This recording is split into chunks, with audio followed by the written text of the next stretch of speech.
గొల్ల కాపర్ల విషయంలో గొర్రెలది స్కీమ్ పెట్టాను.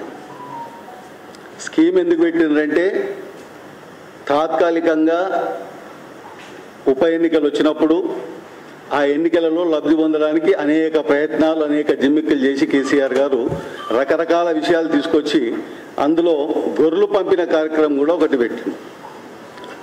మొదటిసారి పెట్టినప్పుడు మొదటి విడతగా దాదాపు 3,96,000 మంది అప్లికేషన్ పెట్టుకుంటే అందులో కొంతమందికి ఓబీసీ మోర్చా ఆధ్వర్యంలో కూడా కలెక్టర్ ఆఫీసులు ముట్టడి చేసి ధర్నాలు చేసి ఇవన్నీ చేసినప్పుడు కొంతమందికి ఇవ్వడం జరిగింది.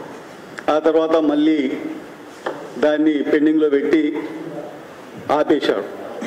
తర్వాత హుజురాబాద్ మున్గోడు ఎలక్షన్ రాగానే మళ్ళీ మొదలు పెట్టేశాడు. మళ్ళీ గొర్రెలు పంపిన కార్యక్రమాన్ని మళ్ళీ మొదలు పెట్టేసి అందరికీ అప్లికేషన్ తీసుకొని మీకు ఇచ్చేస్తాం, డబ్బులు వేసేస్తాం, ఎలక్షన్లో డబ్బులు వేసేస్తామని చెప్పి మొదలుపెట్టి ఎలక్షన్ రాగానే మేము ఇయనికి రెడీ ఉన్నాం, ఎలక్షన్ కమిషన్ ఆపింది అని మునుగోడులో కూడా ఇదే విధంగా మాటలు చెప్పి ఓట్లు తీసుకోవడానికే ప్రయత్నం చేశాడు. ఇవాళ కాంగ్రెస్ గవర్నమెంట్ వచ్చిన తర్వాత నిన్న మొన్న వచ్చిన న్యూస్ ఏంటంటే ఎవరైతే లబ్ధిదారులు తాము 43,750 రూపాయల లెక్క దాదాపు 2 లక్షల చిల్లర అప్లికేషన్లు పెట్టుకుంటే 89,000 మంది డబ్బులు కట్టేశారు. దాదాపు 2 కోట్ల పైన డబ్బులు కట్టేశారు, 3,000 కోట్లు కట్టేశారు. ఇప్పుడు కాంగ్రెస్ గవర్నమెంట్ వచ్చిన తర్వాత వాళ్ళు ఇచ్చిన చెప్పేది ఏంటంటే మేము ఈ డబ్బులు ఈ 43,000 చిల్లర కట్టినవన్నీ మీకు రిటర్న్ చేసేస్తాం, ఎవరు అవసరం ఉంటే తీసేసుకోరు, అప్లికేషన్ పెట్టమన్నారు. అసలు ఈ గొర్రెల పంపిణీ కార్యక్రమం పెట్టినప్పుడు వాళ్ళకేమన్నా లాభం జరుగుతుంది, మాకు సబ్సిడీ మీద గొర్రెలు ఎక్కువ వస్తాయి, మేము బాగుపడతామనే ఉద్దేశంతో వాళ్ళు కడితే ఈ గవర్నమెంట్ వచ్చిన తర్వాత దాన్ని 100 రోజులలో మేము మీ అందరికి ఇస్తామని కాంగ్రెస్ గవర్నమెంటే చెప్పింది. అప్పుడు మీకు అందరికీ 1,75,000 కాదు 2 లక్షలు ఇస్తాము, మధ్యన దళారీలు లేకుండా మీకు 2 లక్షల రూపాయలు ఇచ్చేస్తామని చెప్పిన ఈ కాంగ్రెస్ ప్రభుత్వం, ఇప్పుడు వచ్చిన ప్రభుత్వము వాళ్ళు అప్పు చప్పు చేసి వాళ్ళ దగ్గర 50,000 లక్ష రూపాయలు ఇంట్లో ఉన్నాయి కదా, వాళ్ళు ఏదో 10, 5 కొనుక్కొని దాన్ని పెంచుకుంటూ దాని పిల్లలు పెడుతుంటే దాన్ని అమ్ముకుంటుంటారు. ఈయన అత్యాశ చూపించి నా గొల్ల కుర్మలు కరోడుపతులు అవుతారు, లక్షాధికారులు అవుతారు, మీ ఇంట్లో డబ్బే డబ్బు అని నేను మొదటిసారి ఆయన గొర్రెలు పంపినప్పుడు నేను చూసిన పెద్ద ఎత్తున మీటింగ్ పెట్టి చెప్పిండు, ఇప్పటి నుంచి మీరందరూ ఈ చీయ కూర మంచి అగ్గు దొరుకుతుంది, మనకు లక్షాధికారులు అయిపోతారు గొల్ల కుర్మలు అని ఈ స్పీచ్లో చాలా కేసీఆర్ గారు చెప్పడం ఎట్లుంటుంది అంటే చాలా గంభీరంగా చాలా అతుకునేలాగా చెప్తాడు.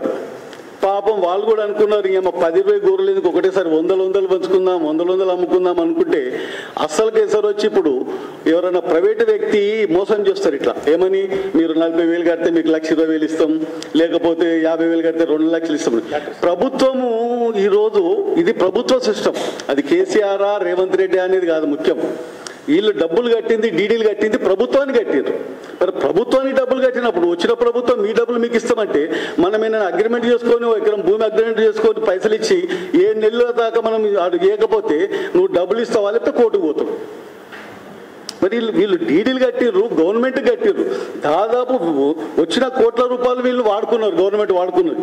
చలో వాళ్ళ డబ్బులు ఏదో వాళ్ళ డిపాజిట్ రూపంలో కూడా లేదు, వాడుకున్నారు. ఇవాళ ఏమంటున్నారు, మీ డబ్బులు మీరు తీసుకోండి అంటున్నారు. మరి వాళ్ళు తీసుకుంటే ఆ డబ్బులు 43,000 వాళ్ళు 7, 8 నెలలు 10 నెలలు అయిన వాళ్ళు ఉన్నారు, దాని ఇంట్రెస్టే దానికి వడ్డీ అవుతుంది. వాళ్ళ పైసలు వాళ్ళు ఎట్లా తీసుకుంటారు? ఇది కరెక్ట్ పద్ధతి కాదు. ఇంకా ఆశ్చర్యం ఏంటంటే పిసిసి ఉపాధ్యక్షుడు నిరంజన్ ఆయన ఏమంటుండు, ఇందులో అవినీతి బాగా జరిగింది, విచారణ చేయాలంట. అయ్యా నువ్వు కాంగ్రెస్ ఉపాధ్యక్షుడివి, మీ ముఖ్యమంత్రి కాంగ్రెస్ ముఖ్యమంత్రి రేవంత్ రెడ్డి గారు ఈడ జరిగింది, ఇప్పుడు ఇందులో అవినీతి జరిగిందని చెప్పి సిబిఐ ఏదేశారు ఏసీబీ ఎంక్వైరీ వేసిండ్రు. ఏసీబీ ఎంక్వైరీ వేసి ఎవరిని వేసిర్రు? చిన్న అధికారులను పట్టుకుంటున్నారు.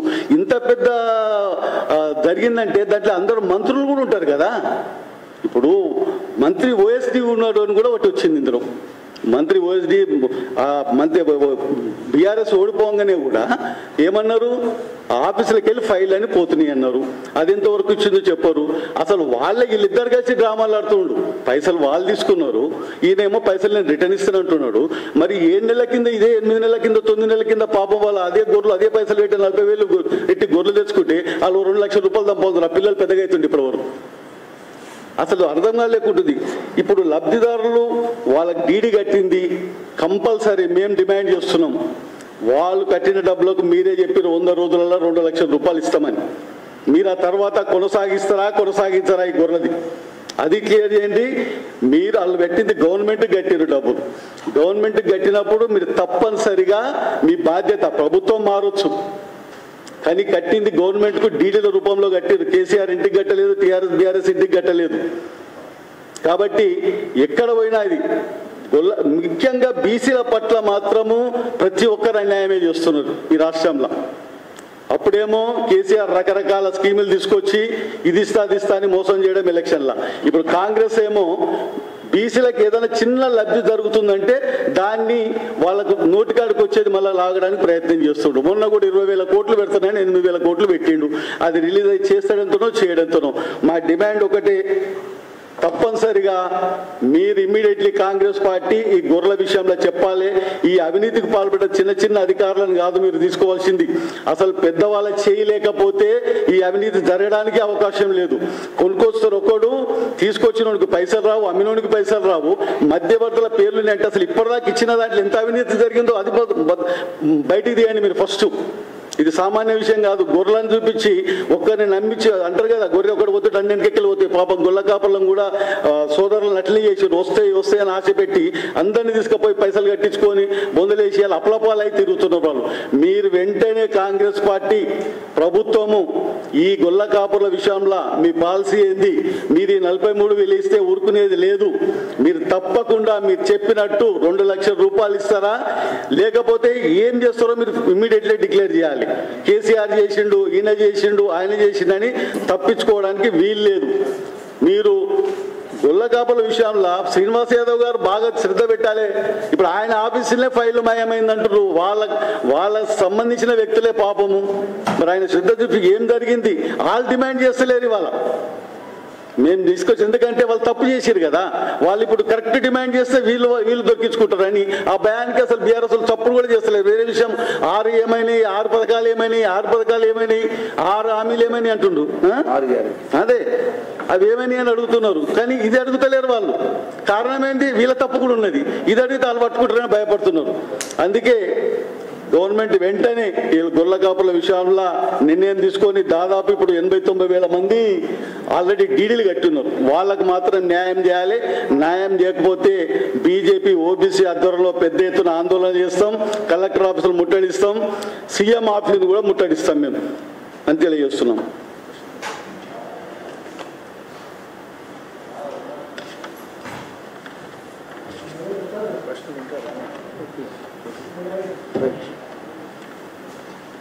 ప్రశ్నలు ఉంటే అడగండి.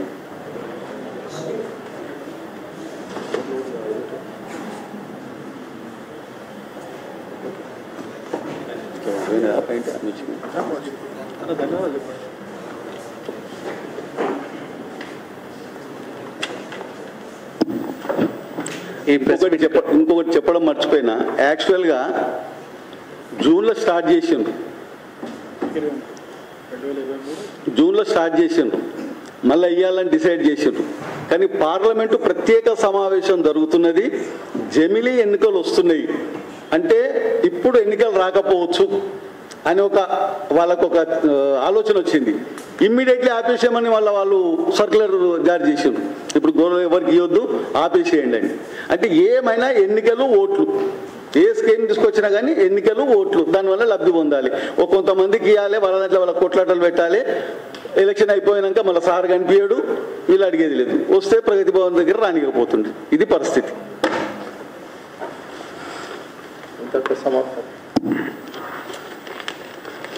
ఇంతటితో సమాప్తమా? అయిపోయింది. Like, share, subscribe.